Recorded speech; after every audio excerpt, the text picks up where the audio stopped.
శ్రీమాత్రే నమః. అతడి కోసం కృష్ణాజనము దండమండలములు ఆకాశం నుండి ఆవిర్భవించాయి. తండ్రిలాగానే ఇతడికి కూడా పుట్టుకతోనే వేదాలన్నీ బుద్ధిస్థం అయ్యాయి. సుఖీ రూపం ధరించిన ఘృతాచిని చూడటం వలన జన్మించాడు కనుక కొడుకుకి సుకుడు అని నామకరణం చేశాడు వ్యాసుడు.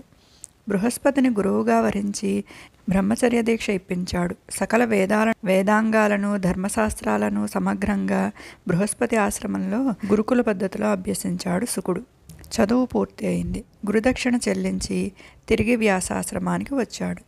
సంబరపడుతూ తండ్రి ఎదురు వెళ్ళి ప్రేమగా కౌగలించుకున్నాడు. కుశలం అడిగి చదువు సంధ్యల విషయం అడిగి మురిసిపోయాడు. అందమైన ఒక మునికన్యను చూసి సుకుడికి వివాహం చేయాలని అనుకున్నాడు. సుఖవ్యాస సంవాదం. నాయనా, చదువులన్నీ పూర్తి చేశావు, చాలా ఆనందంగా ఉంది. ఇక గృహస్థాశ్రమం స్వీకరించు. దేవతలను పితృదేవతలను అర్చించు.